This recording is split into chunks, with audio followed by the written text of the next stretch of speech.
আসসালামু আলাইকুম। আজকে খুব সকাল সকাল ঘুম থেকে উঠে আমরা চিন্তা করে আমাদের একটা ব্রুডার বানাইতে হবে। যেহেতু আমরা কিছুদিন আগে ইনকিউবেটর ডিম বসাইছিলাম, সেই ডিম থেকে আমাদের বাচ্চা বেরোবে আর বেশি দিন আমাদের বাকি নেই বাচ্চা বেরোইতে। তো আমরা চিন্তা করি যে আমরা ব্রুডার আমরা নিজেরা একটা ব্রুডার তৈরি করব। যেহেতু বাজারে অনেক ধরনের ব্রুডার কিনতে পাওয়া যায়, ব্রুডারের দাম খুব একটা বেশি না। তারপর আমরা চিন্তা করলাম যে আমরা নিজের একটা ব্রুডার বানাবো, যেহেতু ফার্স্ট টাইম আমাদের বাচ্চা উঠবে এবং এই বাচ্চা আমরা নিজেদের তৈরি ব্রুডার দিয়ে আমরা বাচ্চাগুলো ব্রুডিং করব। তো যে বলা সেই কাজ আমরা সকাল সকাল সবকিছু গোছগাছ করে আমরা চলে যাচ্ছি ব্রুডারটা বানানোর জন্য। তো যা রাস্তায় যেতে যেতে বেশ কিছু লোকজনের সাথে দেখা হচ্ছিল। তারপরে আমরা আস্তে আস্তে করে যাচ্ছিলাম আমাদের সেই গন্তব্যে। একটা ভাইয়ের সাথে আগে থেকে আমরা কথা বলে রাখছিলাম যে আমাদের বাচ্চা ব্রুডার বানাইতে হবে। সে বলছিল যে ঠিক আছে, আমাকে দেখাই দিলে আমি বানাই দেওয়ার চেষ্টা করব। তো সেই জন্য আমরা তার কাছে যাচ্ছি, যে তার কাছে যে আমরা এই জিনিসটা বানাই নিয়ে আসবো। আর সে যার পরেই বলতেছিল যে ভাই কি অবস্থা, কেমন আছেন, এত দূর থেকে আসছেন। তো এই জন্য আমরা মোটামুটি ওইখানে বাইকটা পার্কিং করে আমরা সেই টিনটা নিয়ে ভাইয়ের কাছে যাই এবং ভাইকে বিষয়গুলো বুঝাই দিচ্ছিলাম যে আমরা এই জিনিসটা বানাইতে চাচ্ছিলাম। তো ভাইয়ের টুকিটাকি যে কাজগুলো ছিল সেগুলো সে সারথি ছিল, তার ব্যক্তিগত যে কাজগুলো ছিল। এরপর টিনটা আমরা দিচ্ছিলাম যে ভাই এই জিনিসটা দিয়ে আমাদের গোল করেই একটা ব্রুডার বানাইতে হবে। আর সেই বিষয়গুলো বুঝতেছিল না। এরপর আমি বুঝাই দিচ্ছিলাম যে এটা উপরে টানাবো এবং গোল করে কাটতে হবে। দাগ দিচ্ছিলাম আমরা এখানে, দাগ দিয়ে জিনিসটা গোল করে কেটে এরপরে ভাইরে বলার পর ভাই মোটামুটি একটু বুঝলো যে একটা ছাতার মতো বানাইতে হবে। এই জন্য সে গোল করে জিনিসটা কাটছিল, কেটে ছাতার মতো বানানোর চেষ্টা করতেছিল।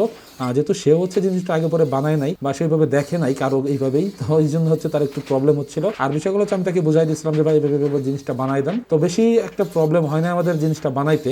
আর ব্রুডারের যে বিষয়টা সেটা এটা টিন দিয়ে তারাও বানাই দেয়, তাদেরটা একটু প্রিমিয়াম কোয়ালিটির হয়। আমাদেরটা যেটা নিজেরা বানাইছি এটা আসলে অতটা সুন্দর হয় না, তবে আমাদেরটা দিয়ে কাজ চালাই নেওয়া যায়, কোনো প্রবলেম হয় না। আর যেহেতু আমি খামার রিলেটেড বেশ কিছু ভিডিও বেশ কিছুদিন যাবত আপলোড করতেছি, সেহেতু আমরা চেষ্টা করবো যে যারা নতুন উদ্যোক্তা আছে, যারা নতুন খামারি আছে, তারা কম খরচে প্রত্যেকটা জিনিস কিভাবে তারা ঠিকঠাক করে নিতে পারবে খামারের জন্য, সেই জিনিসটা আমরা প্রতিনিয়ত দেখানোর চেষ্টা করবো আমাদের ইউটিউব চ্যানেলে। তো আজকে যে ব্রুডারটা, এটা আমি অবশ্যই কিনতে পারতাম। আমি এটা কিনি নেই কি জন্য, যে আমি এই জিনিসটা বানাবো এবং আপনাদের মাঝে শেয়ার করবো যে আসলে আপনারা চাইলেই ব্রুডার নিজেরা বানিয়ে নিতে পারেন। আর এতে তেমন কোনো খরচও নাই, খরচটা অনেকটাই কম, কারণ আমি অল্প একটু টিন আনছি। টিনটাও খুব বেশি একটা বড় টিন ছিল না, সেটা আপনারা নিজেরাও দেখলেন। তো মোটামুটি আমাদের এখানের কাজবাজ প্রায় শেষ। এখানে ছিদ্র করতেছিলাম লাইট গুলা দেওয়ার জন্য। আর এই ব্রুডারটা ঝুলাবো, সেই ঝুলানোর রশিগুলা ঢুকানোর জন্য আমরা এখানে ছিদ্র করতেছিলাম। তো ছিদ্র করে আমরা রশিগুলা ভিতরে ঢুকাই দেবো। আর যে পাশে যে ফাঁকা জায়গাগুলো আমরা বানাইছিলাম ওইখানে আমরা লাইট দেবো। আমরা এতটুকু জায়গার ভিতরে আমরা 4টা লাইট ইউজ করতেছি। আর 4টা লাইট মোটামুটি 100 পাওয়ারের দিতে পারেন, আর চাইলে 60 ওয়ার্ডের আপনারা দিতে পারেন। তো আমাদের এখানের কাজ শেষ।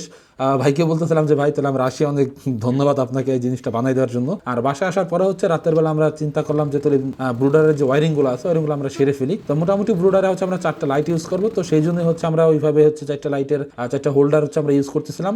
আর এটা কন্ট্রোল করার জন্য আমরা একটা কন্ট্রোলার ইউজ করবো, যে কন্ট্রোলার আমার অনেক আগে থেকে আমার কাছে রেডি করা ছিল। সেই কন্ট্রোলারটা আমরা এর সাথে দিয়ে দেবো। যেহেতু লাইটের তাপমাত্রা নিয়ন্ত্রণ করতে হবে, সেহেতু আমাদের কন্ট্রোলার ইউজ করতে হবে। আর আজকের ভিডিও আমাদের এই পর্যন্তই। দেখা হচ্ছে পরবর্তী ভিডিওতে। সে পর্যন্ত ভালো থাকবেন, সুস্থ থাকবেন। ধন্যবাদ সবাইকে।